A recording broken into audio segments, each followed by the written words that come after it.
प्यारे बच्चों नमस्कार। कक्षा 10वीं के पाठ सूरदास के पदों की व्याख्या हमने इससे पहले भाग में कर ली है वीडियो के, और अभी इस वीडियो के दूसरे भाग में हम इस पाठ के अभ्यास के प्रश्नों की व्याख्या करेंगे। तो आइए शुरू करते हैं। इस पाठ में अभ्यास के प्रश्नों से पहले शुरू करने से पहले हम थोड़ा इसका पूर्वानुमान लेते हैं कि जो गोपियां हैं वो श्री कृष्ण से बहुत प्रेम करती हैं, और जब श्री कृष्ण मथुरा चले जाते हैं और वहां से लौटते नहीं है तो गोपियां बहुत ही उदास हो जाती हैं।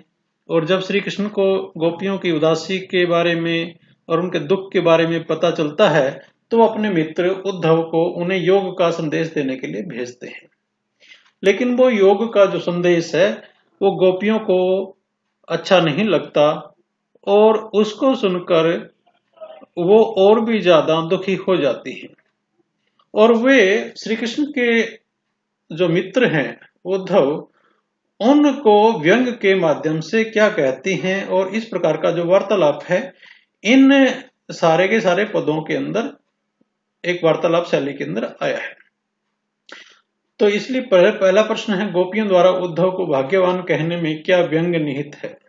वो उसे भाग्यवान क्यों कहती हैं, और इस शब्द में क्या ऐसा व्यंग है? गोपियों को पता है कि उद्धव भी श्री कृष्ण से असीम प्रेम करते हैं।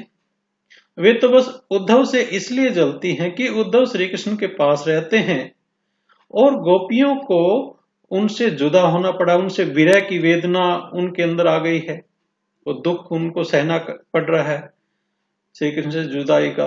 और जो उद्धव है वो श्री कृष्ण के पास रहते हैं, और श्री कृष्ण के पास रहने के कारण उद्धव को विदाई की पीड़ा नहीं झेलनी पड़ती जो गोपियों को झेलनी पड़ती है। उन्हें भाग्यवान कहकर गोपियां इसी बात की ओर इशारा कर रही है। दूसरा प्रश्न है, उद्धव के व्यवहार की तुलना किस किस से की गई है? तो जब हमने सूरदास के पदों की व्याख्या की थी तो कई प्रकार के उदाहरण के माध्यम से अलग अलग चीजों की तुलना उद्धव के व्यवहार से की गई थी। उद्धव के व्यवहार की तुलना कमल के पत्ते से की गई थी, तेल चुपड़े गागर से की गई थी। उसमें कहा गया था, पुरीन पात रहत जल भीतर ता दे न दागी, कि जब कमल का पत्ता अगर पानी के अंदर रहता लेकिन उसके शरीर के ऊपर कोई पानी का दाग नहीं रहता, तथा तेल चुपड़े गागर से की गई थी। यानी जब तेल का जो कोई घड़ा होता है और उसको अगर चारों तरफ से तेल लगा दिया जाए, उसको चिकना कर दिया जाए, तो उसके ऊपर कोई भी बूंद नहीं ठहरती। हिंदी में जैसे एक कहावत भी है, चिकना घड़ा। तो कमल का पत्ता जल में रहकर भी गीला नहीं होता, और तेल चुपड़े गागर यानी घड़े पर पानी की एक बूंद भी नहीं ठहर पाती। गोपियों के अनुसार उद्धव तो श्री कृष्ण के समीप रहकर भी उनके प्रेम के दंश से वंचित है। तो यहां पर तुलना जो की गई है कमल के पत्ते से की गई है और चिकने घड़े से, तेल चुपड़े घड़े से की गई है। अगला प्रश्न है, गोपियों ने किन किन उदाहरणों के माध्यम से उद्धव को उलाने दिए हैं? गोपियों ने कई तरह से उद्धव को उलाने दिए हैं।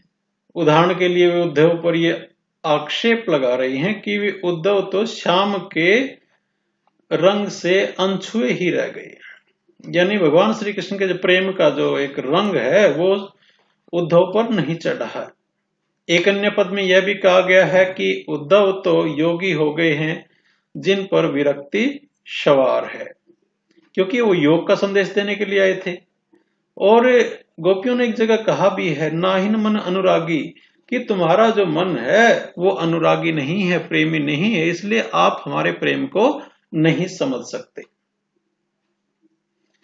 उद्धव द्वारा दिए गए योग के संदेश ने गोपियों की विरह अग्नि में घी का काम कैसे किया? यानी जो पहले ही विरह की अग्नि में जल रही थी वो अग्नि और भी ज्यादा प्रज्वलित कैसे हो गई? गोपियां कृष्ण के जाने के बाद विरह की अग्नि में जल रही हैं, वे श्री कृष्ण के आने का इंतजार कर रही थी कि उनके बदले में उद्धव आ गए।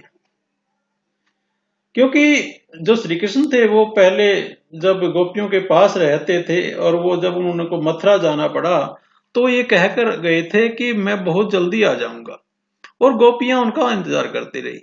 लेकिन श्री कृष्ण के आने के बदले सिर्फ उद्धव जी आए, और उद्धव जी योग का संदेश लेकर आए। तो उद्धव उनके पास अपने मन पर नियंत्रण रखने की सलाह लेकर पहुंचे हैं। कृष्ण के बदले में उद्धव का आना और उनके द्वारा मन पर नियंत्रण रखने की बात ने गोपियों की जो विरह अग्नि थी उसमें घी का काम किया है, वो और भी ज्यादा प्रज्वलित हो गई। यानी पहले से दुखी थी और इस प्रकार से योग की बातें सुनकर, उद्धव की बातें सुनकर वो और भी ज्यादा दुखी हो जाती है। प्रश्न 5, मर्यादा न लही, इसके माध्यम से कौन सी मर्यादा न रहने की बात की जा रही है? सूरदास हम धीर धरे क्यों, मर्यादा न लही, एक ऐसा लाइन आती है। तो यहां पर श्री कृष्ण पर यह आरोप लगाया जा रहा कि उन्होंने प्रेम की मर्यादा का पालन नहीं किया है। क्योंकि प्रेम की मर्यादा का पालन उन्होंने वो ये कहकर गए थे श्री कृष्ण जी कि हम वापस लौटकर आएंगे, और उन्होंने अपना वायदा पूरा नहीं किया। उसी संदर्भ में ये कहा जा रहा कि मर्यादा न लही, यानी उन्होंने श्री कृष्ण से अपने जो प्रेम है उसकी मर्यादा का पालन नहीं किया है। प्रश्न 6, कृष्ण के प्रति अपने अनन्य प्रेम को गोपियों ने किस प्रकार से अभिव्यक्त किया है? गोपियां, जैसा कि आप सभी को पता है कि श्री कृष्ण से बहुत प्रेम करती थी, और उस प्रेम को कैसे अभिव्यक्त किया है, कैसे बताया है? कृष्ण के प्रति अपने प्रेम को व्यक्त करने में गोपियों ने कोई कसर नहीं छोड़ी है। वे उद्धव के सामने अपना सारा दर्द बयान करती हैं। वे तरह तरह के उदाहरणों से बताती हैं कि कृष्ण के प्रेम से वो किस तरह सरोबार हैं। तो यहाँ पर अलग अलग उदाहरणों के माध्यम से उन्होंने श्री कृष्ण से के जो प्रेम है उसके बारे में बताया है। यहाँ पर बार बार बात आती है मन वचन क्रम नंद नंदन उर, यानी हमने मन से, क्रम से, वचन से हम श्री कृष्ण के साथ बंधे हुए हैं। सोते हुए, जागते हुए, दिन में, रात में हम कान्हा कान्हा जकरी, यानी कान्हा कान्हा का जाप करते रहते हैं। इस प्रकार के कई उदाहरणों के माध्यम से उन्होंने श्री कृष्ण के प्रति अपने प्रेम को बताया है। प्रश्न नंबर 7, गोपियों ने उद्धव से योग की शिक्षा कैसे लोगों को देने की बात कही है? गोपियों ने जो उद्धव जो हैं गोपियों को योग का संदेश दे रहे थे, लेकिन गोपियां कहते कि हमें आपके योग के संदेश की जरूरत नहीं है, योग की शिक्षा की जरूरत नहीं है। वो ऐसे लोगों को जरूरत है जिनका मन स्थिर नहीं रहता, जिनका मन चंचल रहता है। गोपियां कहती कि हमारा तो मन सिर्फ श्री कृष्ण के प्रेम में ही अचल है, वो कभी डिगता नहीं है, हमारा एकनिष्ठ प्रेम है, इसलिए हमें आपके योग के संदेश की जरूरत नहीं है। ऐसा संदेश, योग का संदेश उन्हें दीजिए जिनका मन एक जगह पर नहीं टिकता। प्रश्न नंबर 8, प्रस्तुत पदों के आधार पर गोपियों का योग साधना के प्रति दृष्टिकोण स्पष्ट करें। यानी गोपियां जो थी वो योग साधना के प्रति क्या उनका दृष्टिकोण था, उनका क्या नजरिया था? गोपियों को योग साधना की बात बेकार लगती है। उनकी हालत ऐसे ही है जैसे किसी बच्चे को उसके मनपसंद खिलौने की जगह कोई झुनझुना पकड़ा दिया गया हो। उनके लिए तो साधना का मतलब है कृष्ण के प्रति प्रेम, और ऐसे में कोई अन्य योग साधना भला उनका क्या लाभ कर पाएगी? तो यहाँ पर एक उदाहरण के माध्यम से बताया गया कि जैसे किसी बच्चे को अगर कोई खिलौना, मान लो एक कार पसंद है, और उस कार को उसे ले लिया जाए और दूसरा झुनझुना उसके हाथ में दे दिया जाए, तो वो फिर भी रोता ही रहेगा, वो खुश नहीं हो पाएगा।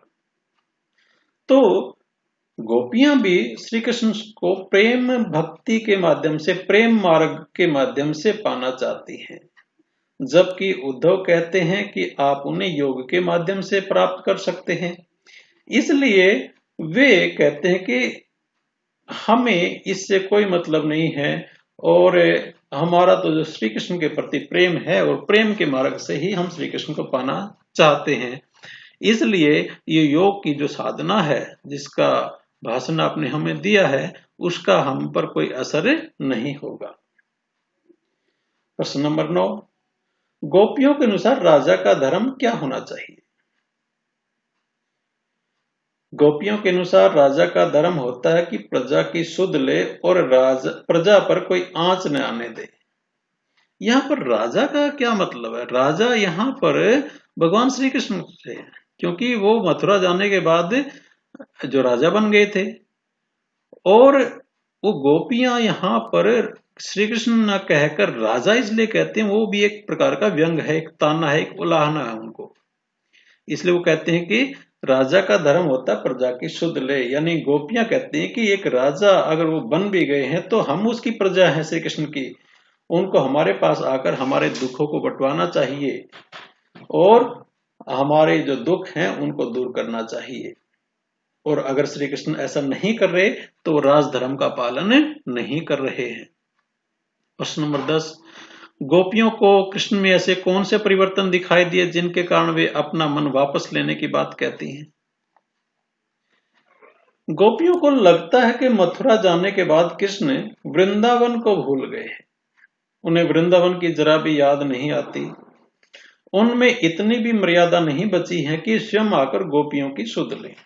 इसलिए गोपियां अब कृष्ण से अपना मन वापस लेने की बात करती हैं। उनको लगता है कि अब वो पहले वाले कृष्ण नहीं रहे, वो राजा बनने के बाद बदल गए हैं, और जो हमारे साथ खेलते थे, गौवें चराते थे, ऐसे कृष्ण काफी बदल गए हैं।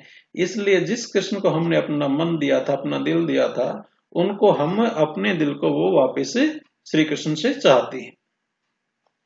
प्रश्न नंबर 11, गोपियों ने अपने वाक्चातुर्य के आधार पर ज्ञानी उद्धव को परास्त कर दिया, उनके वाक्चातुर्य की विशेषता लिखी। वाक्चातुर्य मतलब उनके बोलने में जो एक चतुराई होती है उसको वाक्चातुर्य कहते हैं। यानी उद्धव भी योग के ज्ञाता थे और ज्ञानी थे, लेकिन जो गोपियां हैं उनके प्रेम के सामने वो परास्त हो गए। तो उन्होंने किन किन जो उनके जो क्या क्या वक्तव्य दिए उद्धव के सामने, तो उनकी विशेषताएं लिखनी है। गोपियां अत्यंत ही वाक चतुर हैं, यानी बात करने में बहुत चतुर हैं। उन्हें सही तरीके से व्यंग करना भी आता है। वे बिल्कुल सटीक उपमाएं इस्तेमाल करके अपनी बात रखना जानती हैं। उन्हें यह भी पता है कि कृष्ण को धमकी कैसे दी जाए। उद्धव इन वाक चतुर गोपियों के सामने मूक से हो जाते हैं। यानी सबसे पहले तो वो उद्धव को ही कहती हैं कि आप तो कमल के पत्ते की तरह हो, आप चिकने घड़े की तरह हो। वो फिर उसको श्री कृष्ण को भी कहती हैं कि उन्होंने राजा की मर्यादा का पालन नहीं किया है। तो इन सब चीजों से पता लगता है कि वो बहुत वाक्चातुर्य हैं, और उद्धव उनके सामने मूक हो जाते हैं, चुप हो जाते हैं, एक किस्म से हार मान लेते हैं। प्रश्न नंबर 12, इन संकलित पदों को ध्यान में रखते हुए सूर्य के ब्रह्मर गीत की मुख्य विशेषताएं बताइए। सूरदास, जैसे कि आपको सभी को पता कि ये पद ब्रह्मर गीत से लिए गए हैं और सूर सागर में ये संग्रहित हैं। तो इन पदों की क्या विशेषताएं हैं? सबसे पहली विशेषता तो यही है कि ब्रह्मर गीत ब्रज भाषा में लिखे गए हैं। ये सामान्य जनों की बोलचाल की भाषा का इसमें प्रयोग हुआ है। और आपने देखा होगा जब आपने इनकी व्याख्या की होगी तो वार्तालाप शैली के अंदर है। ऐसा लगता है कि उद्धव जो हैं या गोपियां हैं वो उद्धव से वार्ता कर रही हैं, बातचीत कर रही है। आज भी वृंदावन और मथुरा के लोग इससे मिलती जुलती भाषा बोलते हैं। सामान्य लोगों की बोलचाल की भाषा में होने के कारण सूरदास की रचनाएं काफी लोकप्रिय भी हुई थी। ब्रह्मर गीत के छंदों में लिखा गया है ताकि लोग आसानी से याद कर सके, क्योंकि जब कोई कविता छंदबद्ध होती है तो उसको आसानी से याद किया जा सकता है, और इनको छंदों में होने के कारण आसानी से संगीतबद्ध भी किया जा सकता है, यानी इनको संगीत में पिरोया जा सकता है। सूरदास ने अपने छंदों में उपमा और अलंकारों का प्रचुरता से प्रयोग किया है। इन छंदों के माध्यम से सूरदास ने भक्ति जैसे गूढ़ विषय पर बड़ा ही रोचक बना दिया है। तो प्यारे बच्चों, ये आज इस वीडियो लेक्चर में हमने सूरदास के पदों की व्याख्या पहले भाग में की थी और दूसरे भाग में इस पाठ के अभ्यास के प्रश्नों की व्याख्या की। आशा है ये आपको समझ में आया होगा। जय हिंद, जय भारत।